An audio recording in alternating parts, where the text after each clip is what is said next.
একজন ছেলের বন্ধু হবে ছেলে, ছেলের কোনো বান্ধবী থাকবে না। আর একজন মেয়ের বান্ধবী হবে একজন মেয়ে, মেয়ের কোনো বয়ফ্রেন্ড থাকবে না। বয়ফ্রেন্ডের সাথে পারবে, গার্লফ্রেন্ড বয়ফ্রেন্ড এই কথাটাই হারাম। একজন মেয়ের বান্ধবী হবে মেয়ে, আর সেটা হবে মমিনা। একজন ছেলের বন্ধু হবে একজন ছেলে, সেটা হবে মমিন। হ্যাঁ যুব সমাজ, যুবক দল, যৌবন কালকে মূল্যায়ন করো। হ্যাঁ যুবতী মেয়ে, তোমাকে বলছি তুমি যুবতী, যৌবন কালকে মূল্যায়ন করো। এরপর আল্লাহ সুবহানাহু ওয়া তাআলা বলছেন, যাকে জাহান্নামের আগুন থেকে দূরে রাখা হবে আর জান্নাতে প্রবেশ করানো হবে, ফাকাদ ফাজ, ওই ব্যক্তি হবে সফল ব্যক্তি, সে হবে সফল মানুষ। ওয়ামাল হায়াতুদ দুনিয়া ইল্লা মাতাউল গুরুর, আল্লাহ সুবহানাহু ওয়া তাআলা বলছেন, দুনিয়ার জীবন ধোঁকার সামগ্রী, ভোগের সামগ্রী। দুনিয়ার জীবন খেলতামাশার জীবন, দুনিয়ার জীবন ধোঁকার সামগ্রী। যেই দুনিয়াকে মানুষ উপভোগ করার জন্য হালাল হারাম বিবেচনা করছে না, যেই দুনিয়া নিয়ে মানুষ ব্যস্ততা দেখায়, অথচ আল্লাহ সুবহানাহু ওয়া তাআলা বলছেন দুনিয়ার জীবন হলো ধোঁকার সামগ্রী। অন্যত্র আল্লাহ সুবহানাহু ওয়া তাআলা বলছেন, বাল তুসিরুনাল হায়াতাদ দুনিয়া ওয়াল আখিরাতু খায়রু ওয়া আবকা, বরং মানুষ দুনিয়ার জীবনকে অগ্রাধিকার দিয়েছে, অথচ পরকাল হচ্ছে উত্তম এবং স্থায়ী জায়গা। পরকাল উত্তম এবং স্থায়ী, পরকালের ধ্বংস হবে না, ও কোনোদিন নস্যাৎ হবে না। পরকাল মানুষের জন্য উত্তম জায়গা, স্থায়ী জায়গা। দুনিয়া ক্ষণস্থায়ী জায়গা, দুনিয়া ধোঁকার বস্তু। দুনিয়া মানুষকে ধোঁকা দিচ্ছে। যারা দুনিয়া নিয়ে ব্যস্ত হয়ে আছে, পরকালকে ভুলে, আল্লাহকে ভুলে, কিয়ামত জান্নাত জাহান্নামকে ভুলে, কবরের শাস্তিকে ভুলে, তারা ধোঁকার মধ্যে আছে।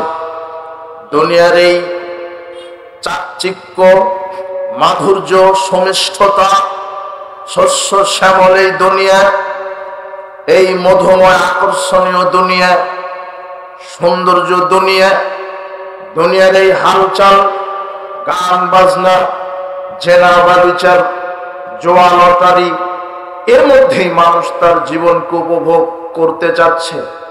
আল্লাহ সুবহানাহু ওয়া তাআলা বলছেন, দুনিয়ার জীবন ধোঁকার জীবন। দুনিয়ার জীবন মানুষকে ধোঁকায় ফেলে রেখেছে। মানুষ দুনিয়া নিয়ে পড়ে আছে, অথচ পরকাল উত্তম এবং স্থায়ী।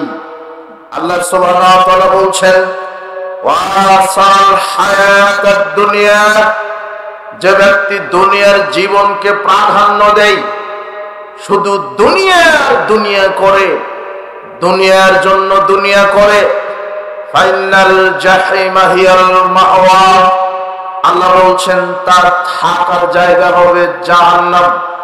আল্লাহ সুবহানাহু ওয়া তাআলা বলছেন, যে ব্যক্তি দুনিয়ার জীবনকে প্রাধান্য দিবে, তার থাকার জায়গা হবে জাহান্নাম। ওয়াম্মা মান খাফা মাকামা রাব্বিহি ওয়া নাহান নাফসা আনিল হাওয়া, আল্লাহ সুবহানাহু ওয়া তাআলা বলছেন, যে ব্যক্তি, যে বা যাহা আল্লাহর সামনে দণ্ডায়মান হওয়াকে ভয় করে তার প্রবৃত্তির গোলামি থেকে বিরত রাখে, তার প্রবৃত্তির গোলামি থেকে নিজেকে দূরে রাখে, ফাইনাল জান্নাতা হিয়াল মাওয়া, তার থাকার জায়গা হবে জান্নাতে। প্রবৃত্তির গোলামি থেকে নিজেকে বাঁচিয়ে রাখতে হবে। আল্লাহর নবী বলছেন, হুজিবাতিন নারু বিশ-শাহওয়াত, জাহান্নামকে আল্লাহ ঘিরে রেখেছেন। জাহান্নামের চতুর্দিকে ঘিরে রাখা হয়েছে মানুষের মন যা চায় তাই দিয়ে। মানুষের প্রবৃত্তি যেটা কামনা করে, মানুষের প্রবৃত্তি যেটা কামনা করে, সেটা দ্বারা জাহান্নাম ঘিরে রাখা আছে। মানুষের প্রবৃত্তি কামনা করে অন্যায়ভাবে নারীর সাথে জেনায় লিপ্ত হতে, মানুষের প্রবৃত্তি কামনা করে সুদী অর্থনীতির উপরে অর্থনীতি চালাতে, মানুষের প্রবৃত্তি কামনা করে চায় ঘুষ খেতে, মানুষের প্রবৃত্তি চায় মাদক সেবন করতে, মানুষের প্রবৃত্তি চায় গান বাজনা দিয়ে নিজের জীবনকে উপভোগ করতে, মানুষের প্রবৃত্তি চায় সারা জীবন ক্ষমতায় ব্যবহার করে, ক্ষমতা অপব্যবহার করে মানুষের উপরে অহংকারী বিদ্বেষপরায়ণ হতে, মানুষের উপরে জুলুমবাজি করতে, স্বৈরাচারী হতে, স্বেচ্ছাচারী হতে। মানুষের প্রবৃত্তি চায়, একজন নারীর প্রবৃত্তি চায় একজন নারী উলঙ্গ হয়ে বেহায়া বেশর্মা হয়ে রাস্তাঘাটে চলতে, একজন নারী তার জীবনকে উপভোগ করতে চায় বেপর্দায় চলে নির্লজ্জ হয়ে। একজন মানুষের প্রবৃত্তি চায় মানুষকে অন্যায়ভাবে নির্যাতন করতে, সুদ খেতে, ঘুষ খেতে, দুর্নীতি করতে, জেনা করতে, মদ পান করতে, গান বাজনা শ্রবণ করতে, জুয়া খেলতে, লটারি ক্রয় বিক্রয় করতে। এগুলি মানুষের প্রবৃত্তি চায়, এগুলি মানুষের প্রবৃত্তি কামনা করে। কিন্তু আল্লাহ বলছেন যে ব্যক্তি তার প্রবৃত্তির কুমন্ত্রণা থেকে নিজেকে বাঁচিয়ে রাখতে পারলো, সে তার থাকার জায়গা জান্নাতে করে নিল। প্রবৃত্তিকে খারাপ কাজ থেকে বাঁচিয়ে রাখতে হবে। দুনিয়ার জীবন এই খেলতামাশাই ভুলে থাকা যাবে না পরকালকে। পরকাল উত্তম, পরকাল চিরস্থায়ী। সবচাইতে বোকা মানুষ তারা, সবচাইতে গাধা ইতর শ্রেণীর মানুষ তারা, সবচাইতে নিকৃষ্ট নিম্ন শ্রেণীর মানুষ তারা, সবচাইতে বোকা, সবচাইতে গাধা তারা, যারা মাত্র দুনিয়াবি স্বার্থ থেকে 70 বছর জীবনকে প্রাধান্য দিতে গিয়ে অসীম পরকালকে ভুলে আছে। এর চাইতে বোকা মানুষ আকাশের জমিনে তাহলে কোন কাফের মুশরিককে আল্লাহ এক ঢোক পানি গিলতে দিতেন না। তার মানে দুনিয়ার মূল্যটা আল্লাহর কাছে একটা মাছের দানা তুললেও না। দুনিয়ার মূল্যটা আল্লাহর কাছে একটা মাছের দানা তুললেও না। আপনি এই দুনিয়া নিয়ে ব্যস্ত আছেন, সবাই, নারী পুরুষ যুবক যুবতী ছেলে মেয়ে সবাই দুনিয়া নিয়ে ব্যস্ত আছে, দুনিয়াকে প্রাধান্য দিচ্ছে। অথচ দুনিয়া হলো ধোকার বস্তু। আল্লাহ বলছেন দুনিয়া ধোকা দিচ্ছে, আপনি বুঝতে পারছেন না। আমির রাদিয়াল্লাহু আনহু বলছেন আর তাআলাতে দুনিয়া মুদবিরাতান, শোনো, দুনিয়া মানুষকে পৃষ্ঠ প্রদর্শন করে ধেয়ে চলে যাচ্ছে। ওয়াল আখিরাতু মুকবিলাতান, আর পরকাল সামনের দিকে ধেয়ে আসছে। ওয়ালিকুল্লু ওয়াহিদাতিন মিনহুমা বানান, দুনিয়ার সন্তানাদি আছে, পরকালের সন্তানাদি আছে। ফায়াকুনু মিন আবনাইল আখিরাহ, তিনি বলছেন ব্যস্ত থাকবো না। এইবার যদি দুনিয়ায় যেতে পারি, পরকাল নিয়ে ব্যস্ত থাকবো। তখন আল্লাহ বলবেন আওয়ালাম নুআম্মিরুকুম, আমি তো তোমাদের হায়াত দিয়েছিলাম, আমি তো তোমাদেরকে হায়াত দিয়েছিলাম। হায়াত থাকতে তুমি দুনিয়াতে আমার আমল করনি, পরকালকে মূল্যায়ন করনি, আর দুনিয়াতে যাওয়ার সুযোগ নেই। আল্লাহ সুবহানাহু ওয়া তাআলা এইভাবে বলবেন, বক্তব্যটা এইভাবে হবে। তো আমির রাদিয়াল্লাহু আনহু বলছেন যে দুনিয়া হলো কর্মের জায়গা, এখানে হিসাব চলবে না। আর আগামীকাল হিসাবের জায়গা, সেখানে দুনিয়া চলবে না। দুনিয়ার প্রতিযোগিতা আমাদেরকে ধ্বংস করছে, দুনিয়ার প্রতিযোগিতা আমাদেরকে ধ্বংস করছে। একটু মনোযোগী হন। আল্লাহ বলছেন, রাসূল সাল্লাল্লাহু আলাইহি সাল্লাম বললেন, ফাওয়াল্লাহি, আল্লাহর কসম, লাল ফাকরু আখশা আলাইকুম, তোমরা যে ফকির হয়ে যাবে এই ভয় আমি করছি না। আল্লাহর কসম, তোমরা যে ফকির হয়ে যাবে এই ভয় আমি করছি না। ওয়ালাকিন আখশা আলাইকুম আন তুফসাতা আলাইকুমুদ দুনিয়া, আমি এই ভয় করছি যে তোমরা দুনিয়ামুখী হবে, দুনিয়ার সৌন্দর্য তোমাদের উপরে তুলে ধরা হবে। কামা বুসিতাত আলা মান কানা ক্বাবলাকুম, যেমন পূর্ববর্তী উম্মতের উপরে দুনিয়ার চাকচিক্য তুলে ধরা হয়েছিল। ফাতানা ফাসুহা, দুনিয়া নিয়ে তারা প্রতিযোগিতা করেছে। কামা তানা ফাসুহা, তোমরা ফাতানা ফাসুহা, তোমরা দুনিয়া নিয়ে প্রতিযোগিতা করবে যেমন তারা প্রতিযোগিতা প্রতিযোগিতা করেছিল, অতহলিকাকুম, তোমরা ধ্বংস হবে, কামা হালাকাতুহুম, যেমন তারা ধ্বংস হয়েছিল। যারা দুনিয়াকে নিয়ে ব্যস্ত আছে এরা ধ্বংস হবে, যারা দুনিয়ামুখী আছে তারা ধ্বংস হবে। দুনিয়ার এই সুমিষ্ঠ, এই চাওয়া পাওয়া আকাঙ্ক্ষা, দুনিয়ার এই সামান্য কয়েক সেকেন্ডের খেলতামাশা আপনাকে পরকাল থেকে ভুলিয়ে রেখেছে।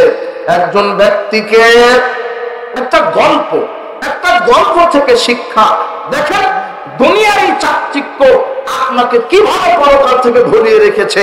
একজন ব্যক্তিকে একটা বাঘ ধাওয়া করছিল, লোকটা বাঘের ভয়ে একটা কুয়ায় আশ্রয় নিয়েছে, গাছের ডালে ভর করে, গাছের ডালে আপনার আশ্রয় নিয়েছে।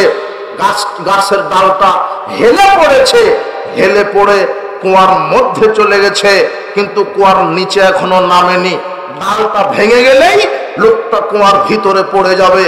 লোকটা তখন লক্ষ্য করে দেখছেন, আমি কুয়ার মাঝখানে গাছের ডালে ঝুলন্ত অবস্থায় আছি, আর কুয়ার উপরে আছে বাঘ, আর ডালের নিকটে একটা সাদা ইঁদুরটা ডালটা দাঁত দিয়ে টুকরো টুকরো করে ডালটাকে কেটে ফেলছে, আর কুয়ার নিচে আছে বিশাল বড় বড় সাপ। লোকটা চিন্তা করছে, আমি যদি এই ডাল থেকে কুয়ার উপরে উঠি তাহলে বাঘ আমাকে খেয়ে নিবে, আর আমি যদি এইভাবে ঝুলন্ত থাকি তো ওই যে ইঁদুরটা ডালটা কুটকুট করে কেটে কেটে এমন একটা সময় আসবে ডাল ভেঙে যাবে, তখন আমি কুয়াতে পড়ে যাব, আর পড়লেই তো আমি সাপের মুখে চলে যাব। নিচেও বিপদ, উপরেও বিপদ। তিনি একটা ডালে ঝুলে আছেন। এই গল্পের মাধ্যমে লেখক বোঝাতে চাচ্ছেন যে এই যে বাঘটা, এটা হলো মৃত্যু আপনাকে খুঁজতেছে, ধাওয়া করতেছে। এই যে বাঘ আপনাকে ধাওয়া করেছে, এটা আপনার মৃত্যু, যখন ধরবে তখন চলে যেতে হবে। আর ওই যে ডালটা ইঁদুর কুটকুট করে কাটছে, ওটা হলো আপনার দিন। যতদিন চলে যাচ্ছে তত মৃত্যুর দিকে চলে যাচ্ছেন, যতদিন চলে যাচ্ছে অর্থাৎ যতটুকুন কাটছে তত হায়াত আপনার গলে যাচ্ছে। আর ওই যে নিচে যখন আপনি পড়ে যাবেন ওটা হলো জাহান্নাম, গেলেই সাপ আপনাকে দংশন করবে। আপনি এইভাবে ঝুলছিলেন, আপনি চিন্তা করছেন কুয়ার উপরে উঠলে বাঘ খেয়ে নেবে, আর নিচে নামলে সাপ আমাকে খেয়ে নেবে, আর ওই যে ইঁদুরটা আমার হায়াতকে কেটে দিচ্ছে। এইভাবে ভাবতে ভাবতে আপনি যখন গাছের ডগায় লক্ষ্য করলেন, তখন দেখছেন মৌমাছি চলে গেল, চাক থেকে মধু আপনার মুখে পড়তে লাগলো। তখন আপনি মধু খাওয়া শুরু করেছেন।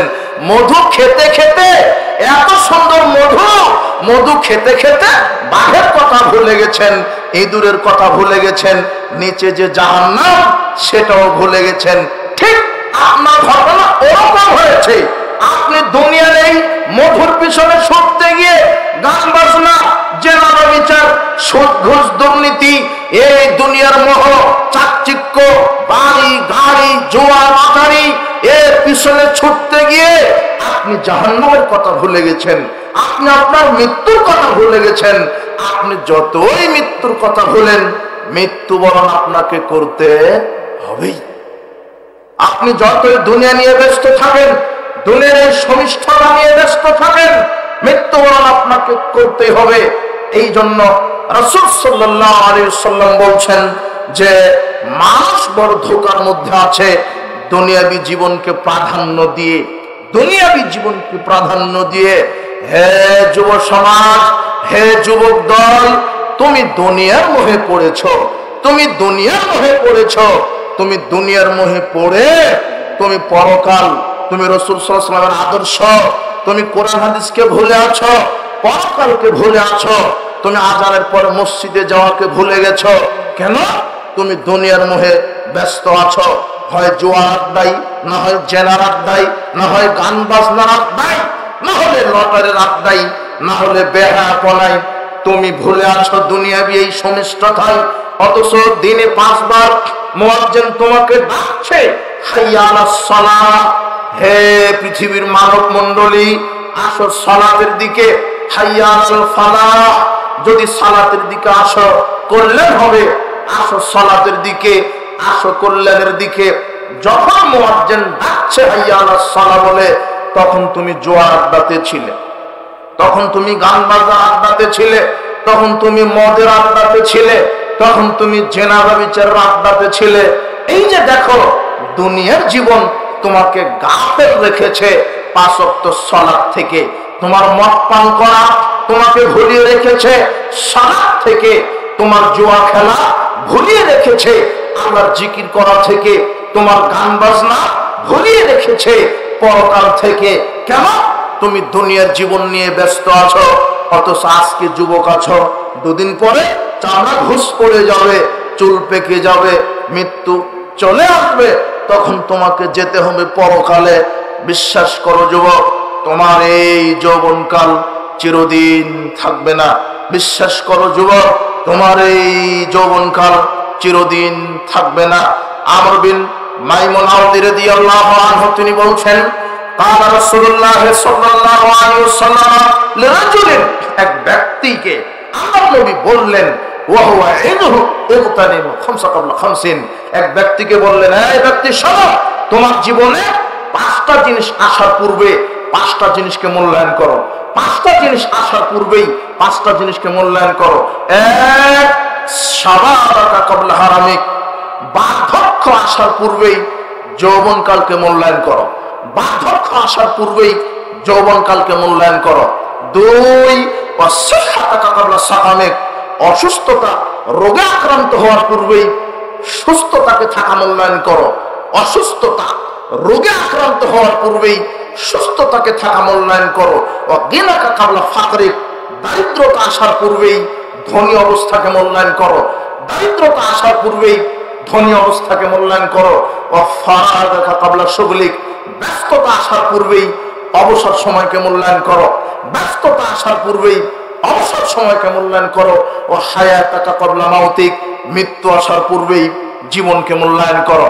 মৃত্যু আসার পূর্বেই জীবনকে মূল্যায়ন করো। যখন বার্ধক্য এসে যাবে, তখন আপনি ইবাদত করতে চাইলেও পারবেন না। মন চাইবে যে সিয়াম রাখি, আর হবে না। মন চাইবে যে তাহাজ্জুদে উঠি, আর হবে না। মন চাইবে যে একটু হজ করতে যাই, টাকা থাকলেও যেতে পারবেন না। মন চাইবে যে একটু জিহাদের মাঠে যাই, অথচ বার্ধক্য আপনি পারবেন না।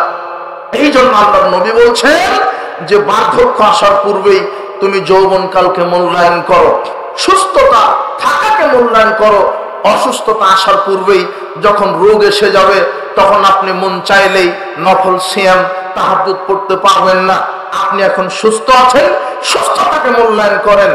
এখন যদি আপনি সুস্থ থাকা অবস্থায়, যৌবনকাল থাকা অবস্থায় যদি বেশি বেশি ইবাদতে রাত কাটাতে পারেন, তখন আল্লাহ বলবে ফেরেশতাকে, এই ফেরেশতা, এই লোকটা এখন বৃদ্ধ হয়ে গেছে, রাত্রে আর উঠতে পারে না, এই লোকটা নফল সিয়াম রাখতে পারে না, বুড়া হয়ে গেছে, বুড়ি হয়ে গেছে।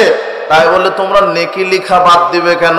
ও যুবক থাকলে তো করতো, কিন্তু এখন অসুস্থ, এখন বৃদ্ধ হয়ে গেছে। যেহেতু যৌবনকালে সুস্থ অবস্থায় নফল সিয়াম তাহাজ্জুদ পড়তো, এখন বয়সের কারণে পারে না। কাজেই কি হয়েছে তাতে? তুমিও মরা পর্যন্ত তাহাজ্জুদের নেকি লিখতেই থাকো, লিখতেই থাকো।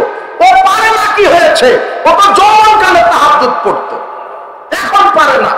মৃত্যুর সময় এসে গেছে, বুড়া হয়ে গেছে, শুলে আর উঠতে পারে না, উঠলে আর শুতে পারে না, পেশাব পায়খানা ঠিক মতো ধরে রাখতে পারে না, ওজন নষ্ট হয়ে যায়। এখন ইবাদত ঠিক মতো করতে পারছে না, এখন বেশি বেশি নফল দান সাদাকা করতে পারছে না, এখন বেশি বেশি নফল সিয়াম তাসবিহ তাহলিল জিকির করতে পারছে না। বুড়া হয়ে গেছে, এখন মুখ দিয়ে ভালোভাবে বলতে পারে না। কিন্তু সুস্থ থাকা অবস্থায় আমার জিকির করতো। কাজেই সুস্থ থাকা অবস্থায় জিকির করতো, ওই অবস্থায় যেইভাবে নেকি লিখেছো, এখনো তুমি নেকি লিখতেই থাকো তোমরা। এই জন্য যৌবনকালকে মূল্যায়ন করতে হবে, সুস্থ থাকাকে মূল্যায়ন করতে হবে। তাহলে আপনি বৃদ্ধ বয়সটা বোনাস হিসেবে পাবেন। শুধু সরকার আপনাকে রিটায়ার্ড হলেই বেতন দিবে না, আল্লাহ ব্যবস্থা করেছেন। যৌবনকালে আপনি চাকরি করেছেন আল্লাহ মানে সালাত সিয়াম হজ যাকাত করেছেন, ফরজ তো করেছেন, নফল করতেন, এখন বুড়া হয়ে গেছেন, নফল করতে পারেন না, নফল থেকে রিটায়ার্ড হয়েছেন। আল্লাহ বলবেন না, নফল থেকে রিটায়ার্ড হয়েছে তো কি হয়েছে, নফলের বেতন তোমরা দিতেই থাকো, নেকি তোমরা দিতেই থাকো, নেকি লেখা কম করো না। তো ওটা তো আপনি পাবেন কখন, যখন যৌবনকালকে আপনি মূল্যায়ন করবেন, সুস্থ থাকাকে মূল্যায়ন করবেন। এরপরে বলছে তুমি ধনী থাকাকে মূল্যায়ন করো। এখন তুমি লক্ষ কোটি কোটি টাকার মালিক, তুমি কবে না ফকির হয়ে যেতে পারো, কাজেই ওখান থেকে 10 লাখ 50 লাখ 1 কোটি টাকা ব্যয় করো। কেন? দান যেটা করো সেটা পরকালের ব্যাংকে জমা হয়। আল্লাহর নবী বলছেন, আর যেটা আল্লাহ রাস্তায় দান করেছে, ওয়াটা যেটা আল্লাহ রাস্তায় দান করেছে, ওমাসিওয়া জালিকা ফাওয়াজাহিবুন, এছাড়া যে ব্যাংকে টাকা, গোয়াল ভরা গরু, একর একর জমি, ওগুলি মরার সাথে সাথে সব মানুষে খেয়ে নেবে। ব্যাংকের 5 কোটি টাকা ছেলে মেয়ে ভাগ করে নেবে, আপনার একর একর জমি ছেলে মেয়ে ভাগ করে নিয়ে নেবে, আপনার কিছুই নয়। আমার এই পোশাকটা যদি এখন আমি মারা যাই, তাহলে এই পোশাকটা আমার ছেলে গায়ে দিবে অথবা আমার বাপ গায়ে দিবে, এটা এখনো আমার হয়নি। যখন আমি এটা পরিধান করে করে ছেড়ে ফেলে দিব, সেই দিন আমার পোশাক হয়েছে। আমি যেটা খেলাম পায়খানা করে দিয়েছি, ওইটা আমার হয়েছে সম্পদ। কিন্তু আপনি বলছেন যে এই যে 1000 কোটি টাকার আমি মালিক, আপনি কিছুই না, মরে যাওয়ার সাথে সাথে দেশের মানুষ খেয়ে নেবে, আপনি কিছুই না। এই জন্য বেশি বেশি আল্লাহ রাস্তায় দান করেন, যেটা দান করছেন ওটাই আপনার। যা ছেড়ে যাচ্ছেন সব মানুষের জন্য, কিন্তু এই সম্পদ থেকে একটা টাকা যদি আল্লাহ রাস্তায় খরচ করেন, ওটাই আপনার, ওটা আপনি পরকালে পাবেন। এই জন্য দুনিয়া নিয়ে ব্যস্ত থাকা যাবে না, পরকাল কেন্দ্রিক জীবন গঠন করতে হবে। বলছিলাম ধনী থাকা অবস্থাকে মূল্যায়ন করো। এরপরে তিনি বলছেন, আল্লাহ নবী বলছেন, এই লোক শোনো, তুমি ব্যস্ততা আসার পূর্বে অবসর সময়কে মূল্যায়ন করো, ব্যস্ততা আসার পূর্বে অবসর সময়কে মূল্যায়ন করো। এমনও হতে পারে যে তোমার জীবনে ব্যস্ততা পরিপূর্ণ হবে, কাজেই যখনই সময় পাবে তখনই তুমি একটু সময় বাহির করো। তাহলে কি হবে? আল্লাহ সুবহানাহু ওয়া তাআলা হাদিসে কুদসিতে বলছেন, ইবনে আদম তাফাররাক লিইবাদাতি, আমার ইবাদত করার জন্য সময় বাহির করো, আমার ইবাদত করার জন্য সময় বাহির করো। যদি করো, আমার ইবাদত করার জন্য সময় বাহির করো। যদি করো তাহলে কি হবে? আমলাউ ইয়াদাকা গেলাম, তাহলে আমি তোমার 2 হাতকে টাকা দিয়ে রুজি দ্বারা ভর্তি করে দিব। আমার জন্য যদি সময় বাহির করো, আর তোমার ঋণ বন্ধ করে দিব। আর যদি আমার জন্য সময় বাহির না করো, অবসর সময়কে যদি বাহির না করো, তাহলে আমি তোমার 2 হাতকে ব্যস্ততা দিয়ে ভরে দিব। আলামা সুদ্দা ফাখরা, আর তোমার ঋণ বন্ধ করব না, তোমার ঋণ বন্ধ করব না, তোমার ঋণ আমি বন্ধ করব না। কাজেই অবসর সময়কে মূল্যায়ন করতে হবে। এরপর আল্লাহ নবী বলছেন, শোনো, তোমার মৃত্যু আসার পূর্বে জীবনকে মূল্যায়ন করো, মৃত্যু আসার পূর্বে জীবনকে মূল্যায়ন করো। আব্দুল্লাহ ইবনে ওমর রাদিয়াল্লাহু আনহু বলছেন, আখাযা বিরাসূলিল্লাহ সাল্লাল্লাহু আলাইহি ওয়াসাল্লাম বিবাজি জাসাদি, আল্লাহর নবী এখন আমার শরীরের একটা অংশ ধরে ফেললেন, ধরে ফেলে বলছেন, ইবনে ওমর, হে ওমর শোনো, কোন ফিদ দুনিয়া কান্নাকা গারিবুন আবিরুস সাবিলিন, তুমি দুনিয়াতে পথিকের মতো চলো, মুসাফিরের মতো চলো, বিনয়ী নম্র ভদ্র হয়ে চলো। নিজেকে কবরবাসী মনে করো, নিজেকে কবরবাসী মনে করো। আর শোনো, তোমাকে একটা কথা বলি, তোমাকে এই কথাটা বলি কি, ইজা আসবাহতা ফালা তুহাদ্দিস নাফসাকা বিল মাসায়ে, সকাল যখন করবে সন্ধ্যা পর্যন্ত বেঁচে রাখার আশা করো না, সন্ধ্যা পর্যন্ত বেঁচে থাকার আশা করো না। ওই জানসাইতা ফালা তুহাদ্দিস নাফসাকা বিস সাবাহ, আর যখন সন্ধ্যা করবে সকাল পর্যন্ত বেঁচে থাকার আশা করো না। খুজমিন হায়াতিকা ক্বাবলা মাউতিক, এই জন্য মৃত্যু আসার পূর্বেই যৌবনকালকে মূল্যায়ন করো, জীবনকে মূল্যায়ন করো। কখন মৃত্যু চলে আসবে কেউ জানে না আল্লাহ ছাড়া। কাজে তুমি কি করো? মৃত্যু আসার পূর্বেই জীবনকে মূল্যায়ন করো। আবু হুরায়রা রাদিয়াল্লাহু আনহু বলেন, রাসূল সাল্লাল্লাহু আলাইহি ওয়াসাল্লাম বলেছেন, সাবআতুন ইউযিল্লুহুমুল্লাহু ফি যিল্লিহি ইয়াওমা লা যিল্লা ইল্লা যিল্লুহু, 7 শ্রেণীর মানুষকে আল্লাহ আরশের ছায়ায় জায়গা দিবেন, যেই দিন তার ছায়া ব্যতীত কোনো ছায়া থাকবে না। 7 শ্রেণীর মানুষকে আল্লাহ আরশের নিচে জায়গা দিবেন, যেই দিন তার ছায়া ব্যতীত আর কোনো ছায়া থাকবে না। এক, ইমামুন আদিল, ন্যায়পরায়ণ, সত্যবাদী, আমানতদার যারা শাসক নেতা, এদেরকে আল্লাহ আরশের নিচে জায়গা দিবেন। 2 ওয়াশাবুন নাশা ফি ইবাদাতিল্লাহ, ওই যুবক ওই যুবতী, যেই যুবক যুবতী তার জীবনকে ক্ষয় করেছে ইসলাম প্রতিপালন করে, আল্লাহর দাসত্ব করে, রাসূল সাল্লাল্লাহু আলাইহি ওয়াসাল্লামের আদর্শে আল্লাহর ইবাদত করে যার যৌবনকে ক্ষয় করেছে, এই যুবক যুবতীকে আল্লাহ আরশের নিচে ছায়ায় জায়গা করে দিবে। হে যুব সমাজ, হে যুবক দল, তুমি যৌবন থাকাকালকে তুমি মূল্যায়ন করো আল্লাহর বিধানকে মেনে, রাসূল সাল্লাল্লাহু আলাইহি ওয়াসাল্লামের আদর্শকে মেনে, তাহলে কি হবে? আরশের নিচে আল্লাহ জায়গা করে দিবেন। 3 রাজুলুন কলবুহু মুআল্লাকুন ফিল মাসাজিদ, ওই ব্যক্তিকে আরশের নিচে জায়গা দিবেন যে 5 ওয়াক্ত সালাত মসজিদ আউয়াল ওয়াক্তে জামাতে সালাত আদায় করে। ইদা খারাজাল হাতে ওয়াইলাহে, যখনই জোহর করে বের হয় আমার অন্তরটা ছটফট করে, কখন আচর হবে, আমি আবার মসজিদে কখন যাব। এই যে মসজিদের সাথে যার অন্তরটা ঝুলে আছে, আর আপনার অন্তরটা ঝুলে থাকে বাজারের সাথে, কখন গিয়ে বন্ধুদের সাথে আড্ডা দিব। আপনি মুনাফিক, আপনি মুনাফিক। আপনার অন্তরটা লটকে থাকবে কার সাথে? মসজিদের সাথে। যদি অন্তরটা মসজিদের সাথে ঝুলে থাকে, তাহলে আল্লাহ আপনাকে আরশের নিচে জায়গা করে দিবেন। 4 রাজুলুন খালিয়ান সাফাদাত আইনাহু, ওই ব্যক্তি, যে ব্যক্তি আল্লাহর ভয়ে কান্নাকাটি করে, 2 চোখ থেকে পানি ঝরে মাটিতে ফেলে দেয়। আল্লাহর ভয়ে যে ব্যক্তিটা পাপের জন্য পরকালের ভয়ে, কবরের শাস্তির ভয়ে, জাহান্নামের শাস্তির ভয়ে চোখ থেকে 1 ফোঁটা পানি ফেলে দেয়, এই ব্যক্তিকে আল্লাহ আরশের নিচে জায়গা করে দিবেন। আল্লাহর নবী বলছেন, যে ব্যক্তি আল্লাহর ভয়ে কাঁদে, যে ব্যক্তি আল্লাহর ভয়ে কাঁদে, কেঁদে চোখ থেকে 1 ফোঁটা পানি ফেলে দিবে, ওই চোখ কোনোদিন জাহান্নামের আগুন স্পর্শ করবে না, তার মানে জান্নাতে যাবে। 5ম শ্রেণীর মানুষ কারা? ওয়ারাজুলানে তাহাব্বান ফিল্লাহ ইসতামা আলাইহি ওয়া তাফারাকা আলাইহি, ওই 2 ব্যক্তি যা আল্লাহর জন্য সম্পর্ক করে, আল্লাহর জন্য সম্পর্ক ত্যাগ করে। এই বাক্যটা আমি সামনে যুবকদেরকে বোঝাবো, তখন বুঝতে পারবেন।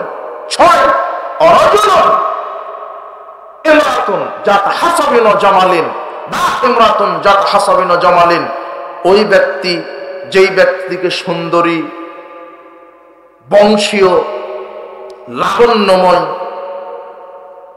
সুন্দরী মহিলা জেনার প্রস্তাব দিল, জেনার প্রস্তাব পাওয়ার সাথে সাথে যদি ওই যুবক বলতে পারে, ইন্নী আখাফুল্লাহ, আমি আল্লাহকে ভয় করি, তুমি পচা, জান্নাতে আমার জন্য আল্লাহ নারীর ব্যবস্থা করেছেন, যত চাইবো তত, যাদেরকে দেখতে ডিমের মতো মনে হবে, তোমাকে ভোগ করে জান্নাতের নারী আমি হারাতে রাজি নই, এইভাবে যে ব্যক্তি বলতে পারবে, ওই যুবককে আল্লাহ আরশের নিচে জায়গা করে দিবেন।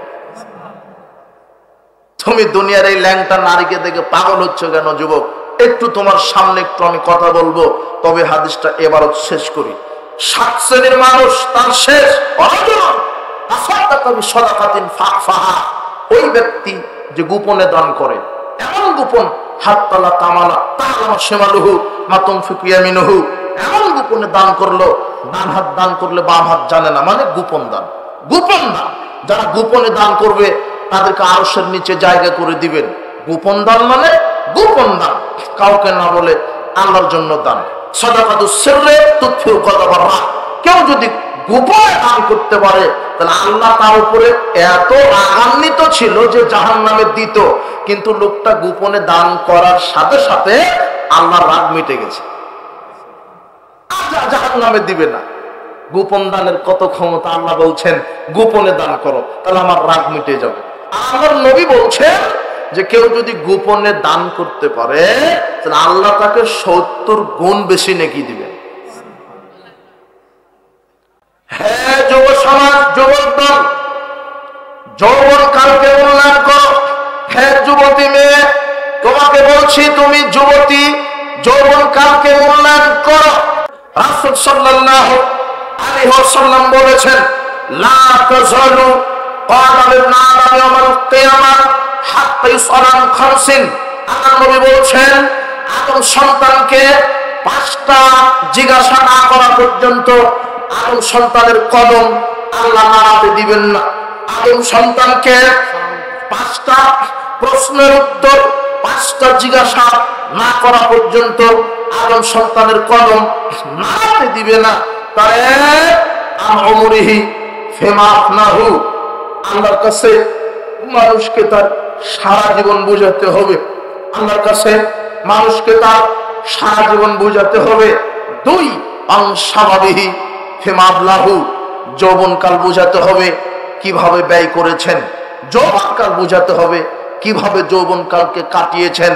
জুয়া খেলে, ঘুষ খেয়ে, সুদ খেয়ে, গান বাজনা শ্রবণ করে, জেনা ব্যভিচার করে, মানুষ কর্মের ভাবে পিটিয়ে, দাঙ্গাবাজি করে, হাঙ্গাবাজি করে, জুলুম করে, স্বৈরাচারী হয়ে, স্বেচ্ছাচারী হয়ে, কেন্দ্রবাজি করে, সন্ত্রাসী হয়ে কিভাবে যৌবনকালকে কাটিয়েছেন। নাকি আল্লাহর ইবাদত করে, ঠিক মতো সালাত আদায় করে, সিয়াম পালন করে, হজ সময়ে হজ করে, যাকাতের সময় যাকাত দিয়ে কিভাবে যৌবনকালকে মূল্যায়ন করেছেন, এটা আল্লাহ বিচার মাঠে হিসাব নেবেন। 3 আল-মালিহি, আপনার সম্পদের হিসাব নেবেন আল্লাহ। ফিমা আইনা আক্তাসাবাহু, কিভাবে আপনি উপার্জন করেছেন। আপনার লক্ষ কোটি কোটি টাকা কিভাবে উপার্জন করেছেন। মানুষের সম্পদ চুরি করে, মানুষের সম্পদ দুর্নীতি করে, আত্মসাৎ করে, সুদ খেয়ে, ঘুষ খেয়ে, নাকি হালাল উপার্জনে টাকা ইনকাম করেছেন। ইনকামের হিসাব আল্লাহ নেবেন, কিভাবে হিসাব করেছেন। অফিমা আনফাকাহু, এরপর আল্লাহ হিসাব নেবেন ব্যয় কিভাবে করেছো। আয় বুঝাতে হবে আল্লাহকে, ব্যয় বুঝাতে হবে আল্লাহকে। টাকা আছে বলে মদ খেয়ে, গান বাজনা শ্রবণ করে, শিরক বেদাতের অনুষ্ঠান করে ফুরিয়ে দিবেন, এই টাকা খরচের হিসাব আল্লাহকে দিতে হবে। টাকা থাকলে খরচ করা যাবে না, অপচয় অপব্যয় করা যাবে না। এখন যেখানে শিরকের আস্থানা হয়, যেখানে বেদাতি আস্থানা হয়, এগুলোতে দান করা যাবে না। আল্লাহ শেখাচ্ছেন তোমরা দান করবে, পিতামাতা থেকে দান করো, পিতামাতা থেকে শুরু করো, নিকট আত্মীয়, দূর আত্মীয়, নিকট প্রতিবেশী, দূর প্রতিবেশী, ফকির মিসকিন অসহায়, এদেরকে দাও। অথচ আমাদের দেশের কিছু ছাগল মার্কা মুসল্লি আছে, দান করে মরা পীরের দরগায়। অথচ মরা পীরকে দান করলেন কেন? তো মরা ব্যক্তি। কবরের উপরে লাল গিলাপ জড়িয়ে দিলেন কেন? 500 টাকা মাজারে দিলেন কেন? 500 টাকা তো একজন বিধবাকে দিতে পারতেন। টাকা জীবিত মানুষের বেশি দরকার, মরা মানুষকে দিলেন কেন? আর যে পীরের নামে দিলেন, ও তো 100 বছর পূর্বে মারা গেছে। মাজারে টাকা দিলেন মানে, মাজারে টাকা দিলেন মানে শয়তানদেরকে গাঁজা খাওয়ার ব্যবস্থা করে দিলেন। আপনি দিলেন কাকে? টাকা খেলো কে? গরু মানত করলেন কার নামে? খেলো কে? এই জন্য এরা হলো যারা কবর পূজা, মাজার পূজা, পীর পূজা করে, এরা হলো অরিজিনাল বলদেরা। এদের না আছে জ্ঞান বুদ্ধি। টাকা থাকলেই মানত করা যাবে না, টাকা থাকলেই বেদাতি মসজিদ মাদ্রাসায় দেওয়া যাবে না। আমার নবী বলছেন, ফামান আহাদাসা ফিয়া হাদাসান আও হাদিসান, যে ব্যক্তি বেদাত করলো অথবা বেদাতিকে আশ্রয় দিল, সহযোগিতা করলো, ফালাইহি লানাতুল্লাহ ওয়াল মালাইকাতি ওয়ান নাস আজমাইন, তার উপরে আল্লাহর লানত, ফেরেশতা কুলের লানত, মানব মণ্ডলের লানত, লাকবাল মিন সারফাল আদল, তার ফরজ নফল ইবাদত কবুল হবে না। বেদাতি মসজিদে যদি আপনি দান করেন, তাহলে আপনার উপরে আল্লাহর লানত, আপনার ফরজ নফল ইবাদত কবুল হবে না। শিরকের আস্তানায় যদি দান করেন, তাহলে আপনার ঈমানই বাতিল, আমল কবুল তো বহুদূরের কথা।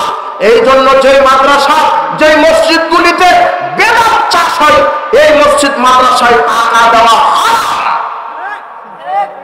এই মসজিদগুলিতে আপনি টাকা দিতে পারবেন না যেখানে বিদআত হয়। যে মসজিদগুলিতে রাসূল সাল্লাল্লাহু আলাইহি ওয়াসাল্লামকে অপমান করা হয়, যে মসজিদগুলিতে রাসূল সাল্লাল্লাহু আলাইহি ওয়াসাল্লামের সুন্নাহকে নিয়ে ব্যঙ্গ করা হয়, যে মসজিদে জোরে আমিন বলতে দেয় না, যে মসজিদে পায়ের সাথে পা মিলাতে দেয় না, যে মসজিদে রাখালে আদান করতে দেয় না, যে মসজিদে সালাতের পর রাসূল সাল্লাল্লাহু আলাইহি ওয়াসাল্লামকে অপমান করে, এরকম মসজিদ মাদ্রাসায় টাকা দান করা হারাম। বেদাতি মসজিদে টাকা দিবেন না, বেদাতি মসজিদে মাদ্রাসায় টাকা দিবেন না, দান করবেন না, সহযোগিতা করবেন না। আহলে হাদিস তাই, যারা ফাঁসির মঞ্চে ঝুলতে রাজি আছে, রাসূলের সুন্নাহকে কুরবানি দিতে রাজি নয়।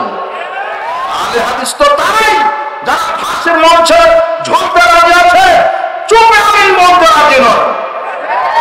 আহলে হাদিস তো তারাই যারা ফাঁসির মঞ্চে ঝুলবে তবু রাফালায় দেন, পায়ের সাথে পা মেলানো বন্ধ করবে না। এটা আহলে হাদিসের বৈশিষ্ট্য। তাই বলে আমার মনে করেন না যে জোরে আমিন রাফালায় দেন বলাই হলো আহলে হাদিসের বৈশিষ্ট্য। শুধু এটা নয়, জোরে আমিন বলবেন মসজিদে আর বেটিকে ল্যাংটা করে ঘোরাবেন, আপনি তো আহলে মুনাফিক। জোরে আমিন বলবেন, রাফালায় দেন করবেন, আবার সুদের সাথে জড়িত থাকবেন, আপনি টাটকা মুনাফিক। জোরে আমিন বলবেন, রাফালায় দেন করবেন, আবার জর্দা বিড়ি সিগারেট 2 পুরা খেয়ে নেবেন, আপনি তো টাটকা খান্নাস একটা। শুধু মনে করেন না যে জোরে আমিন রাফালায় দেন করা আহলে হাদিসের বৈশিষ্ট্য। আহলে হাদিস মানে যে মৃত্যু পর্যন্ত কোরআন সেই সুন্নাহকে মেনে চলে, কারোর এই মতবাদ প্রাধান্য দিবে না। একজন মানুষের নীতিতে যে ইবাদত করবে তার নাম মুহাম্মদ সাল্লাল্লাহু আলাইহি ওয়াসাল্লাম, এই ব্যক্তি হলো আহলে হাদিস। যে মসজিদে আল্লাহকে মানে, পরিবারে আল্লাহকে মানে, সমাজে আল্লাহকে মানে, রাজনীতিতে আল্লাহর বিধানকে মানে, এই হলো আহলে হাদিস। বলছিলাম যুব সমাজ, যুবকদল বিচার মাঠে 5টা বিষয় আল্লাহ জিজ্ঞাসা করবেন। কি জিজ্ঞাসা হলো, তোমার টাকা ইনকাম করেছো কিভাবে? যদি আপনি সুদ খান, ঘুষ খান, ধরা খেয়ে যাবেন। এরপর আল্লাহ বলবেন ব্যয় করেছো কোথায়? বেদাতীদের মসজিদ মাদ্রাসায়, খানকা কবরে, গান বাজনা করে, জুয়া খেলে, মদ পান করে কিভাবে টাকাটা ব্যয় করেছো সেটাও হিসাব নেবেন। এরপরে আল্লাহ নবী বলছেন ও মাজা আমেলা ফিমা আলিমা, জানা অনুপাতে কতটুকু আমল করেছেন। অনেক মানুষ খুব এলেম রাখে, জানে কিন্তু আমল করে না, এরা বিচারের মাঠে ধরা খেয়ে যাবে। বলছিলাম উপস্থিত বৈঠকের মুসলিম দিনী ভাই বোন, যৌবনকালকে মূল্যায়ন করতে হবে। তার 5টা জিজ্ঞাসার মধ্যে একটা জিজ্ঞাসা আছে কি, যে যৌবনকাল বোঝাতে হবে। আল্লাহ বলবেন যে তুমি তোমার যৌবনকাল কিভাবে ব্যয় করেছো, কিভাবে ব্যয় করেছো। হে যুবক, হে যুবতী, তোমাকে বলছি তোমরা তোমার যৌবনকালকে কিভাবে ব্যয় করেছো। তোমার গান না শুনলে ঘুম আসে না, তোমার জোয়া না খেললে সময় কাটে না, তোমার মোবাইল আড্ডাবাজি না করলে দিন কাটে না, তোমার গান না শুনলে ঘুম আসে না, সময় কাটে না, তোমার মদ পান না করলে দিন কাটে না। তুমি এইভাবে জীবনকে উপভোগ করো। দুনিয়ার জীবন তুচ্ছ নগণ্য, তোমাকে চলে যেতে হবে। তোমার চলাফেরা অ্যাটিটিউড একেবারে ইহুদি খ্রিস্টানের মতো। তুমি যে প্যান্ট পরে ঘুরো, দেখবেন এখন যুবকেরা যে প্যান্ট পরে ঘুরে, খুব গরুর পোশাক ভালো, এই যুবকেরা যে প্যান্ট পরে দেখবেন যে 2 হাঁটুর ওখানে টেরা। অথচ আমাদের বাপ দাদাদের গরুকে যে পোশাকটা দেয়, ও টেরা থাকলে ওখানে সেলাই করে দেয়, যে গরুকে যেন ঠান্ডা না লাগে। আর যুবক যে পোশাক পরেছে বলছে ওটাই নাকি কি মডেল পোশাক। আবার এমন স্টাইলে তুমি চুল কাটো, মনে হচ্ছে যে তুমি কি, তুমি কোন জঙ্গলের ভাল্লুক মনে হচ্ছে। তো এইদিকে এক মডেল, এইদিকে এক মডেল, এখানে ছোট, এখানে খাটো, মধ্যে অনেক লম্বা, এখানে কালো, এখানে সাদা, এখানে নীল, কত রকমের ডিজাইন তোমার। তুমি কাফের মুশরিকদেরকে কেন ফলো করছো? তোমার মডেল হবে মুহাম্মদ সাল্লাল্লাহু আলাইহি ওয়াসাল্লাম, তোমার মডেল হবে সাহাবীগণ। তুমি তাদের আদর্শে নিজের জীবনকে বাস্তবায়ন করো। হে যুব সমাজ, বিচারের মাঠে আল্লাহ তোমার যৌবনকালের হিসাব নেবে। তুমি যৌবনকালকে মূল্যায়ন করো, তুমি যৌবনকালে আল্লাহকে ডাকো, তুমি যৌবনকালে আল্লাহকে মেনে চলো, আল্লাহর বিধানকে, রাসূল সাল্লাল্লাহু আলাইহি ওয়াসাল্লামের আদর্শকে। বলছিলাম উপস্থিত বৈঠকের মুসলিম দিনী ভাই বোন, তোমাদেরকে বলছি তোমাদের যে অধঃপতন চারিত্রিক, এর মৌলিক কারণ হচ্ছে এদের পরিবার থেকে শিক্ষার অভাবের কারণে আজকে যুব সমাজ ধ্বংসের দিকে চলে যাচ্ছে। পরিবারের থেকে এদের বেসিক জ্ঞান দেওয়া হচ্ছে না। একটা যুবক ধ্বংসের মূল কারণ হচ্ছে তার অভিভাবক, পিতামাতা। একটা যুবতী নষ্ট হওয়ার মূল গোড়া হচ্ছে তার পরিবার, তার পরিবার। উপস্থিত বৈঠকের মুসলিম দিনী ভাই বোন, আপনাকে একটু মনোযোগী হওয়ার এদিকে আহ্বান জানাচ্ছি। একটা যুবকের নৈতিক চরিত্র অবক্ষয় কেন হচ্ছে? তার পরিবার থেকে সুন্দর শিষ্টাচার দেওয়া হচ্ছে না, এই জন্য। তার পরিবারে শিষ্টাচার নাই, তাই হচ্ছে যুবকের ভিতরে শিষ্টাচার নাই। তার পিতামাতার শিষ্টাচার নাই, তাই তার মেয়ের শিষ্টাচারটা নাই।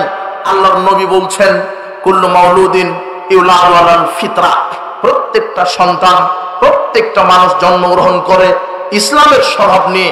ফাবাহু ইউহাব্বিদানিহি আও নাসরানিহি আও মানসাসানিহি, পিতামাতা তাকে ইহুদি বানায়, পিতামাতা তাকে খ্রিস্টান বানায়, পিতামাতা তাকে অগ্নিপূজক বানায়। শোনেন, একজন সন্তান যখন জন্মগ্রহণ করে সে ইসলামের স্বভাব নিয়ে জন্মগ্রহণ করে, কিন্তু পিতামাতা তাকে পথভ্রষ্ট বানায়। কিভাবে? যেই পিতা নিজে সালাত আদায় করে না, সে তার ছেলেকে বলতে পারবে না, বেটা তুমি সালাত আদায় করো। বলেন তো কেন বলতে পারবে না? সে নিজেই করে না। তাহলে আপনার ছেলেকে বেনামাজি বানালেন কে? আপনি নিজে। বাপ যদি বেনামাজি হয়, ছেলে বেনামাজি হবে, এটাই ঠিক। যেই মহিলাটা, যে মাতা নিজে পর্দা করে না, সে তার মেয়েকে বলতে পারবে না বেটি পর্দা করো। কেন? সে তো নিজেই পর্দা করে না। তার মানে মাকে, একজন মেয়েকে লজ্জা রাস্তায় নিক্ষেপ করেছে তার নিজের জন্মদাতা মা।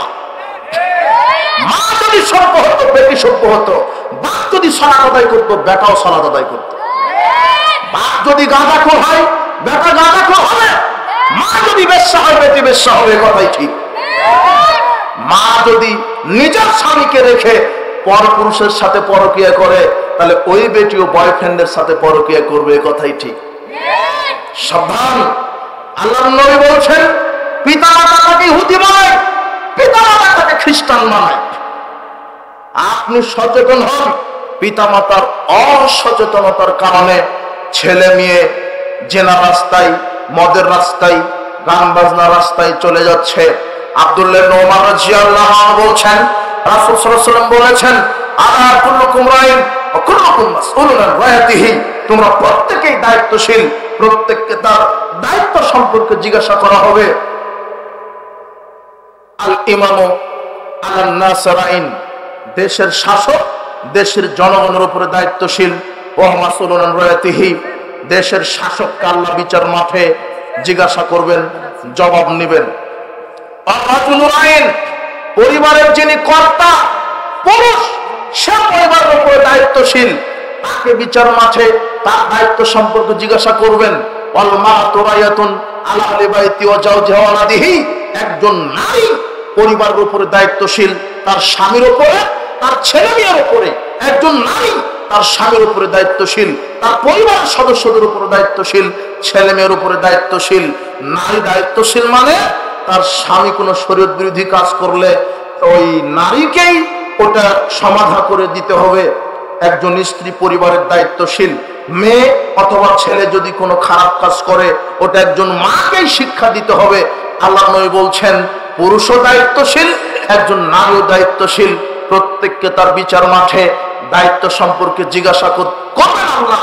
কাজেই যারা অভিভাবক, তাদেরকে সচেতন হতে বলছি।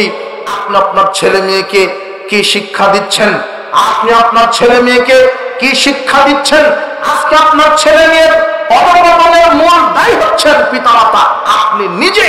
আল্লাহ সুবহানাহু ওয়া তাআলা বলছেন, ইয়া আইয়ুহাল্লাযীনা আমানু কু আনফুসাকুম ওয়া আহলিকুম নারা, হে পৃথিবীর বিশ্বাসীগণ, তুমি নিজে জাহান্নামের আগুন থেকে বাঁচো, পরিবারকে বাঁচাও।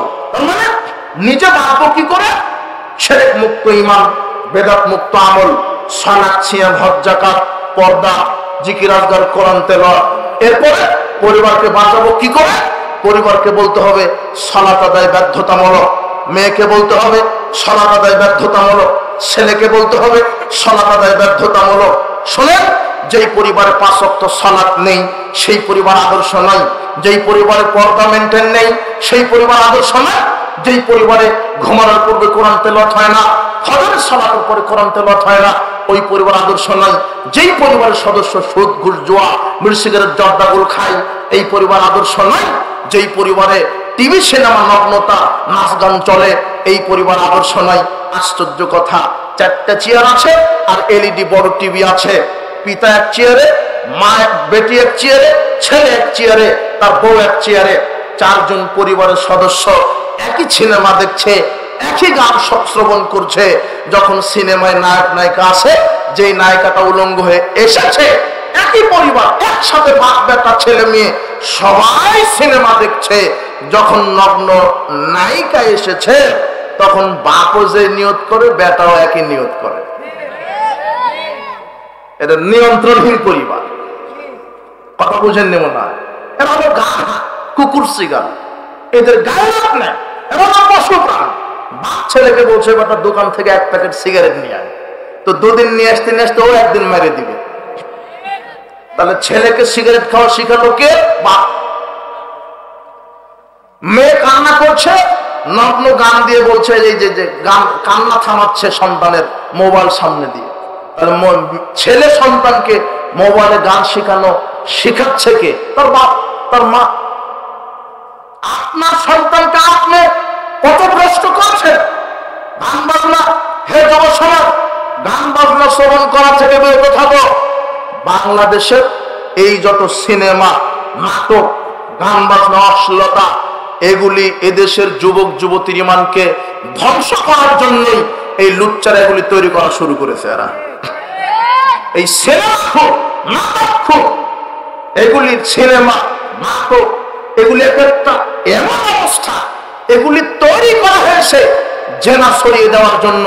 এক একটা নাটক, সিনেমা এর জন্ম হয়েছে একটা ভূখণ্ডে জেনা তৈরি করার জন্য। গান বাজনা শ্রবণ করা হারাম, নাটক, সিনেমা, এই নগ্নতা, বেহায়াপনা দেখা হারাম। আল্লাহ নবী বলছেন, লা তাবিউল কায়নাত, তোমরা গান বাজনা ক্রয় করো না। ওয়ালা তাশতারুহুন্না, তোমরা ক্রয় বিক্রয় গান বাজনা করো না। ওয়ালা তুআল্লিমুহুন্না, তোমরা গান বাজনা ছেলে মেয়েকে শিখিয়ে দিও না। সামানুহুন্না হারাম, গান বাজনার ব্যবসা হারাম, গান বাজনার ব্যবসা হারাম। লা খায়রা ফি তিজারাতিন, নাটক, সিনেমা, গান বাজনার ব্যবসায় কোনো কল্যাণ নাই। এই জন্য আপনি দেখেন, ইতিহাস সাক্ষী, যারা সিনেমাখোর, যারা গানখোর, এরা হাজার হাজার কোটি টাকা ইনকাম করে ঠিক, কিন্তু মৃত্যুর সময় পঙ্গু হয়ে চিকিৎসা হয়ে মারা যায়, পঙ্গু হয়ে মারা যায়। এদের প্রতি অভিশাপ। এই গান বাজনাকে তুমি ডিলিট করো যুবক, গান বাজনা থেকে ফিরে আসো। বলছিলাম মাদকতা থেকে তুমি ফিরে আসো। মাদক তোমার ইমানকে নষ্ট করছে, ইমানকে দুর্বল করছে, আমলকে নষ্ট করছে, তোমার শারীরিক শক্তিকে নষ্ট করছে, পরকালকে ধ্বংস করবে। এই মাদক থেকে তুমি ফিরে আসো। আল্লাহ বলছেন, আমি মদ হারাম করে দিলাম। রাসূল বলছেন, কুল্লু মুসকিরিন খামরুন কুল্লু খামরিন হারামুন, প্রত্যেক নেশাদার দ্রব্য মদ, আর প্রত্যেক মদ হচ্ছে হারাম। আল্লাহ নবী বলছেন, ইল্লা আল্লাহ লিমান শারিবাল মুসকিরা, যে ব্যক্তি মাদক সেবন করবে, আল্লাহ ওয়াদা করেছেন তাকে বিচার মাঠে জাহান্নামীদের শরীর থেকে জুস পান করাবেন। আপনি দুনিয়াতে জুস কিনে খান, কিন্তু এই জুস ওই জুস নয়। আল্লাহ নবী বলছেন, মদখোরদেরকে আল্লাহ বিচার মাঠে জাহান্নামে জুস পান করাবেন। আইয়াসকিউল্লাহু তিনাতুল খাবাল, তাদেরকে তিনাতুল খাবাল পান করাবেন। তাইলে ইয়া রাসূলুল্লাহ, মা তিনাতুল খাবাল, তিনাতুল খাবাল কি? তখন আল্লাহ নবী বলছেন, আরাকু আহলিন নার আও সারাকু আহলিন নার, তিনাতুল খাবাল হচ্ছে চিরস্থায়ী যারা জাহান্নামে যাবে, তাদের শরীর থেকে রক্ত পুঁজ মিশ্রিত গরম, তরল, দুর্গন্ধযুক্ত পচা পদার্থ হচ্ছে তিনাতুল খাবাল। যারা বিড়ি সিগারেট, জর্দাগুল খায়, ইয়াবা, ফেন্সিডিল খায়, এই মদখোরদেরকে আল্লাহ এরকম দুর্গন্ধযুক্ত পানীয় জাহান্নামে পান করাবেন। এই জন্য সাবধান, বিড়ি সিগারেট, জর্দাগুল এগুলি খাওয়া থেকে বিরত থাকেন। হে যুবক সমাজ, এগুলি মাদক, এগুলি থেকে তুমি বিরত থাকো। এগুলি মাদক। যে ব্যক্তি একবার মাদক সেবন করে 40 দিন তার ইবাদত কবুল হয় না। 40 দিন আল্লাহ অসন্তুষ্ট থাকেন। 40 দিন তার ইবাদত কবুল হয় না, 40 দিন সে অসন্তুষ্ট থাকেন। আর যারা সমাজে মদ পান করে, এরা নিকৃষ্ট, এরা চতুষ্পদ জানোয়ারের চাইতে খারাপ। যারা মদ পান করে এরা নিকৃষ্ট, এরা চতুষ্পদ জানোয়ারের চাইতে খারাপ। তার প্রমাণ তুমি সিগারেট খাও যেটা কুকুরে খায় না। তার প্রমাণ তোমার বাপ বিড়ি খায় যেটা কুকুর সিগারে খায় না। তার প্রমাণ তোমার মসজিদের হুজুর জর্দা খায়, সেটা শুয়োরেও মুখে দেয় না। এরা নিকৃষ্ট, এরা নিকৃষ্ট, এরা গাধা, এরা ইতর। যারা মাদক সেবন করে, এদের না চাহিতাহিত জ্ঞান এরা সমাজকে দূষিত করছে, এরা পরিবারকে দূষিত করছে, নিজের রক্ত মাংসকে দূষিত করছে। যারা এই বিড়ি সিগারেট জর্দাগুলো খায় এরা অরুচিকর মানুষ। এদের রুচি বলে কোনো জিনিস নাই, যেটা চতুষ্পদ জানোয়ার মুখে দেয় না। আশ্চর্য কথা, এরা কত পাগল, এরা কত পাগল যারা এই মদ পান করে। এরা কত পাগল, যেটা পশু প্রাণী খায় না সেটা তুমি খাও। হে যুবক, তোমাকে কি দিয়ে বুঝাই? মদ পান করলে আল্লাহ নবী বলছেন 3 শ্রেণীর মানুষ জাহান্নামে যাবে। 3 শ্রেণীর মানুষের উপরে জান্নাত হারাম। তারা যারা নিয়মিত, যারা প্রতিনিয়ত মাদক সেবন করবে, যারা প্রতিনিয়ত মাদক সেবন করবে। দ্বিতীয় শ্রেণীর মানুষ যার স্ত্রী মেয়ে বেপরদায় চলবে, সে হলো দায়ুস, তার উপরে জান্নাত হারাম। তৃতীয়ত, যেই মহিলাটা ওই পুরুষের বেশ ধারণ করে চলে, যে মহিলাটা পুরুষের শার্ট গেঞ্জি পরে চলে, এই মহিলার উপরে জান্নাত হারাম। বলছিলাম উপস্থিত বৈঠকের মুসলিম দিনী ভাই বোন, যুবকদের আরেকটি কথা, যুবকদের এই যে নৈতিক চরিত্রের অবক্ষয়ের অনেক কারণ ছিল, তার একটা অভিভাবকের অসচেতনতার কারণ। অভিভাবক যারা, তাদেরকে সচেতন হতে বলছি। জন্ম দিয়েছেন, ছেলে মেয়েকে কোরআন সুন্নাহর শিক্ষা দেন। আপনার ছেলে মেয়েকে কোথায় শিক্ষা দিলেন, কোথায় ভর্তি করিয়ে দিলেন? আশ্চর্য কথা, পেটে আসেনি, নিয়ত করছে যে একে ডাকাত বানাবে। পেটে আসেনি, ও বলছে যে একে জানোয়ার বানাবো, মানে ইঞ্জিনিয়ার বানাবো। ইঞ্জিনিয়ার মানে জানোয়ার, মানে ওকে সরকার বলেছে যে 2000 কোটি টাকা থাকলো, আপনার ওই নাটোর থেকে পুটিয়া পর্যন্ত 30 কিলো রাস্তা সুন্দর করে করে দিবেন। তো 2000 কোটির মধ্যে 1000 কোটি টাকায় খেয়ে নিয়েছে, আর 1000 কোটি টাকাতে রাস্তা তৈরি করে। তাই তো রাস্তা 2 বছর যাওয়ার কথা, যায় 6 মাস। ও জানোয়ার তৈরি করবে, ডাকাত তৈরি করবে, পেটে আসেনি, ওকে ইংরেজিতে পড়াবে।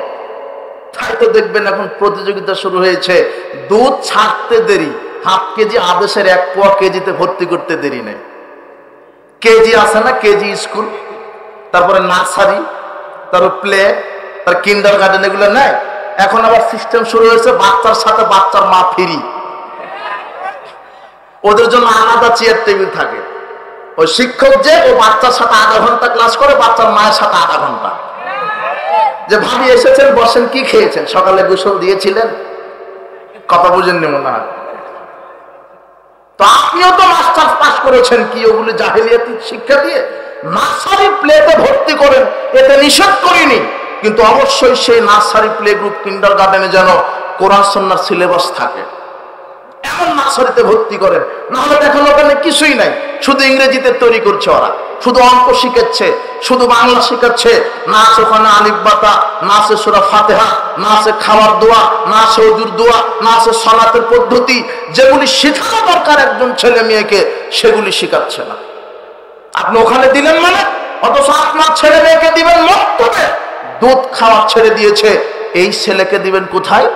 মক্তবে, যেখানে ওযু শিখাই, গোসল শিখাই, কাম শিখাই, সালাত শিখাই, যেখানে শিখাই ঘুমানোর পূর্বে এই দোয়া বলতে হয়, আল্লাহুম্মা বিসমিকা আমতু আহিয়া।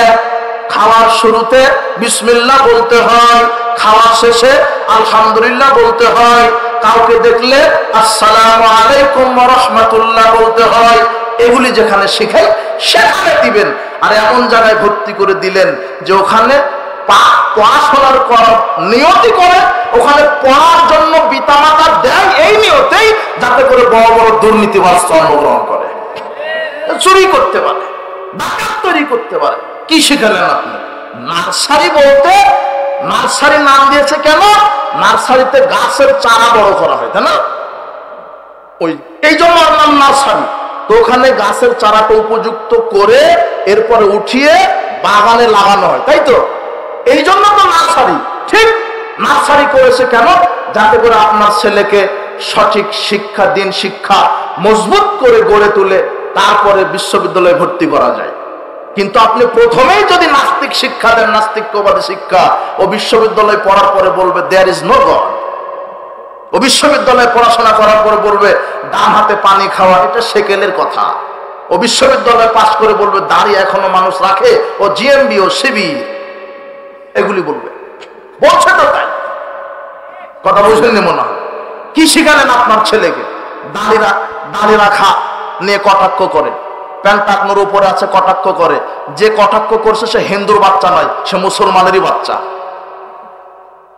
একজন জেনারেল শিক্ষিত মানুষ, খুব ডক্টরের ডিগ্রিধারী, একসাথে খেতে বসা হলো, ডান হাতে, আপনি ডান হাতে খান, তখন বলছে ডান হাতে খাওয়া এটা এখনো খাওয়া লাগে, ইসলাম পূর্ণ হয়ে গেছে, বাম হাতে খাওয়া তার ট্র্যাডিশন, এটা বাম হাতে খাচ্ছে। আর তো বাম হাতে খায় শয়তানে। কে খায়? শয়তানে। আপনার সন্তানকে কি শিক্ষা দিচ্ছেন? আপনার সন্তানকে কি শিক্ষা দিচ্ছেন? নার্সারি প্লে এগুলিতে ভর্তি করতে নিষেধ করিনি, আগে দেখেন তাদের সিলেবাসটা কি। সেখানে যদি কোরআন সুন্নাহ থাকে তাহলে ভর্তি করে দেন, আর যদি কোরআন সুন্নাহ না থাকে ওই শিক্ষা প্রতিষ্ঠানে ভর্তি করা যাবে না। আপনার ছেলে মেয়েকে মক্তবে ভর্তি করান, দিন শিক্ষা দেন, তাহলে এই ছেলে বড় হয়ে জেনা করবে না, গান শ্রবণ করবে না, চুরি করবে না, সুদ খাবে না, ঘুষ খাবে না। হে যুব সমাজ, আরেকটি সর্বশেষ কথা, এই যুব সমাজের অধপতন থেকে এর পরিত্রাণের উপায় কি? যুব সমাজদেরকে বলবো, তোমরা সব ব্যক্তিদের সাথে উঠা বসা করবে। বক্তব্যটা লম্বা হয়ে যাচ্ছে, একটু এই পয়েন্টটা, সব ব্যক্তিদের সাথে উঠা বসা করবে। আল্লাহ নবী বলছেন, লা তুসাহিবিল্লা মুমিনান, মুমিন ছাড়া কাউকে বন্ধু বানাবে না। কাকে ছাড়া? মুমিন। এখন মুমিনকে যে প্রতিদিন 2 পুরা গাঁজা খায়, তাই না? যে সিগারেট খায়, বিড়ি খায়, ইয়াবা খায়, যে গান বাজনা শ্রবণ করে, যে টেন্ডারবাজি করে, সন্ত্রাস, এগুলোর সাথে ঘুরতে হবে না।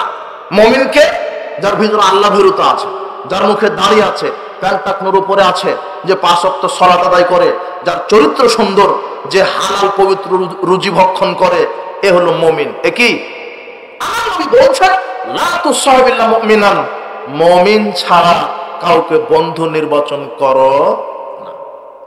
মুমিনকে। আর একজন ছেলের বন্ধু হবে ছেলে, ছেলের কোনো বান্ধবী থাকবে না। আর একজন মেয়ের বান্ধবী হবে একজন মেয়ে, মেয়ের কোনো বয়ফ্রেন্ড থাকবে না। বয়ফ্রেন্ডের সাথে পার্কে, গার্লফ্রেন্ড বয়ফ্রেন্ড এই কথাটাই হারাম। একজন মেয়ের বান্ধবী হবে মেয়ে, আর সেটা হবে মুমিনা। একজন ছেলের বন্ধু হবে একজন ছেলে, সেটা হবে মুমিন। তাহলে কি হবে? আমার নবী বলছেন, মানুষ তার বন্ধুর স্বভাবে প্রভাবিত হয়, মানুষ তার বন্ধুর স্বভাবে প্রভাবিত হয়। কাজেই তোমরা দেখে সতর্ক হয়ে বন্ধু নির্বাচন করো। সব ব্যক্তি ছাড়া বন্ধু বানাবে না, সব ব্যক্তি ছাড়া বন্ধু বানাবে না। আমার বলছেন, খারাপ বন্ধু ভালো বন্ধুর উদাহরণ দিচ্ছেন। খারাপ বন্ধু ভালো বন্ধুর উদাহরণ দিতে বলছেন, মাসালুল জালিসিস সালিহ ওয়াস-সাউই কাহামিলিল মিসকানাফিকিল কির। ভালো বন্ধুর উদাহরণ আতর বিক্রেতার মতো, আর খারাপ বন্ধুর উদাহরণ কামারালার মতো, হাপরের মতো। ফাহামিলুল মিস্ক ইম্মা ইয়াহদিয়া, আতর বিক্রেতার কাছে যদি বসে থাকেন, আতর বিক্রেতা এমনি আপনাকে আতর দিতে পারে, ইম্মান তাবতা মিনহু, অথবা আতর কিনে নিতে পারেন, ইম্মান তাজিদা মিনহু রিহান তাইয়্যিবা, অথবা আতর বিক্রেতা যখন অন্য কাউকে আতর দিবে, আতরের ডিব্বাটা খোলার সাথে সাথে সুগন্ধি আপনার নাকে আসবেই, কেউ ঠেকাতে পারবে না। এটা ভালো বন্ধুর উদাহরণ। তাই আপনার ছেলেটা যদি ভালো বন্ধুর সাথে ঘুরে, যেই বন্ধু 5 ওয়াক্ত সালাত আদায় করে, যার আচরণ ভালো, এই বন্ধুর সাথে যদি আপনার ছেলেটা ঘুরে, সেও 5 ওয়াক্ত সালাত আদায়কারী হয়ে যাবে, তার আচরণও সুন্দর হবে।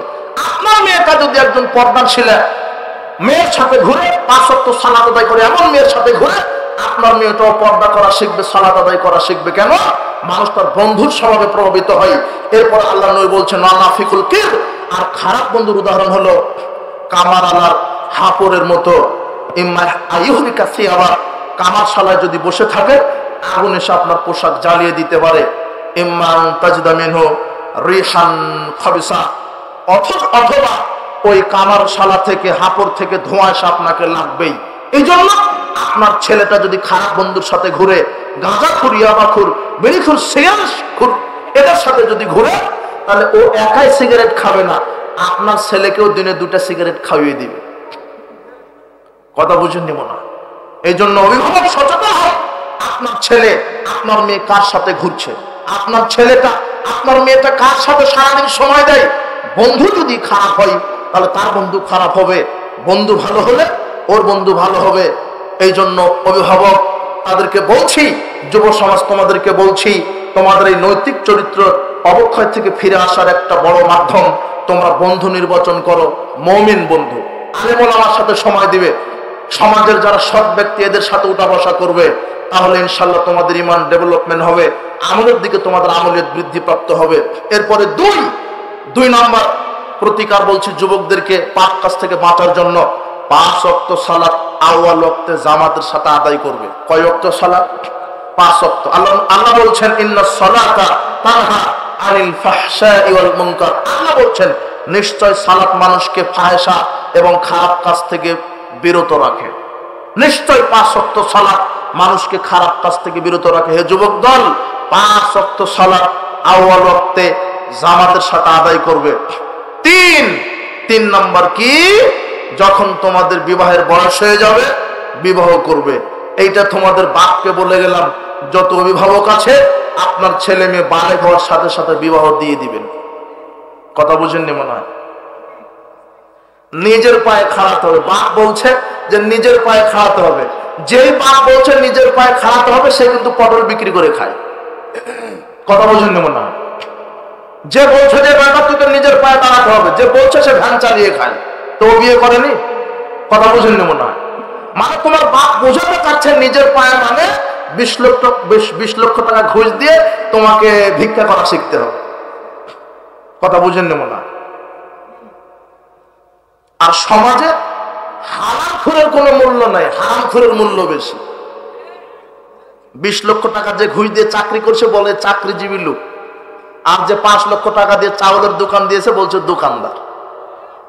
অথচ এই চাউলের দোকানদারের মর্যাদা আল্লাহর কাছে কি বেশি। ওই ঘুষখোরের কোনো মূল্য নেই। সাবধান। নিজের পায়ে খাড়ানো বলতে আপনি কি বোঝাচ্ছেন?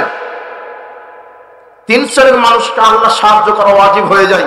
তার এক, যে ব্যক্তি বিবাহের প্রস্তুতি নিয়েছে, যে বিবাহ করেছে, তাকে আল্লাহ সাহায্য করবে। বিবাহ করলে রুজি বরকত বৃদ্ধি হয়ে যায়, বিবাহ করলে রুজি বরকত বৃদ্ধি হয়ে যায়। এই জন্য যুব সমাজ তোমাদের অভিভাবকদেরকে বলে গেলাম, আপনার ছেলে আপনার মেয়ে যদি বালেগ হয়ে যায় তাহলে দ্রুত বিবাহ দিয়ে দিবেন, দ্রুত বিবাহ দিয়ে দিবেন। আজকে সমাজে জেনাকে সহজ করা হয়েছে, বিবাহকে কঠিন করে ফেলা হয়েছে। তাই তো জেনা ব্যভিচার বেশি, বিবাহ করতে কঠিন, বিবাহ করতে লক্ষ লক্ষ টাকা এখন মোহর দিতে হয়। অথচ রাসূল বলছেন তোমার যদি একটা লোহার আংটি থাকে, আংটি দিয়ে বিবাহ করো। তোমার কি সূরা জানো? ইখলাস ফালাক নাস? হ্যাঁ জানি। তাহলে সূরা শিখিয়ে দিয়ে বিবাহ করো। বিবাহ খুব সহজ, বিবাহ খুবই সহজ। বিবাহ করলে কি হবে? নিজের চরিত্র নিষ্কলুষতা বজায় থাকবে।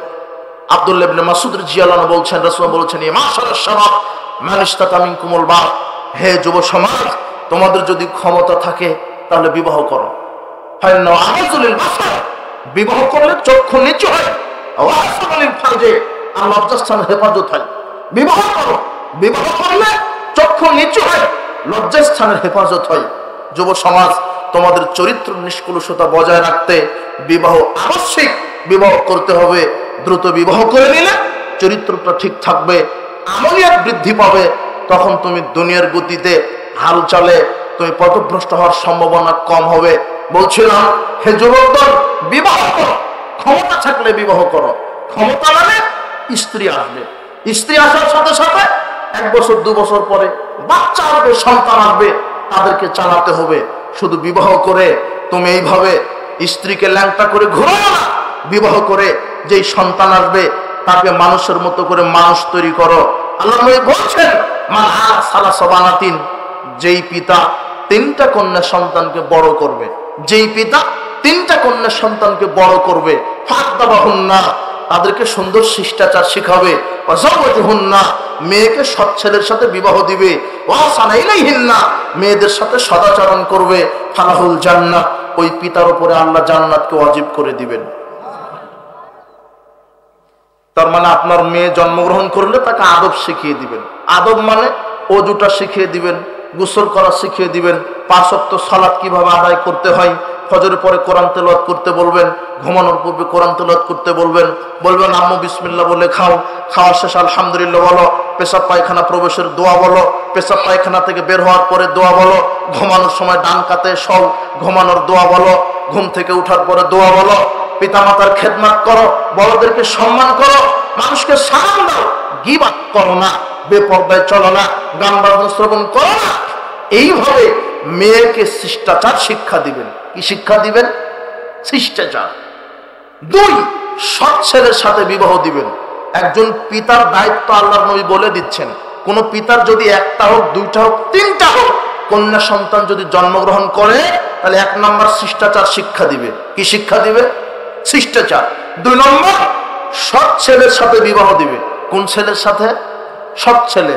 সৎ ছেলেকে, সৎ ছেলেকে যার চরিত্র ভালো, যে 5 ওয়াক্ত সালাত আদায় করে, যে হারাম ইনকাম করে, যে বিনম্র ভদ্র, যার প্যান্ট টাকনোর উপরে, যার মুখে দাড়ি, এ হলো সৎ ছেলে। এ কি ছেলে?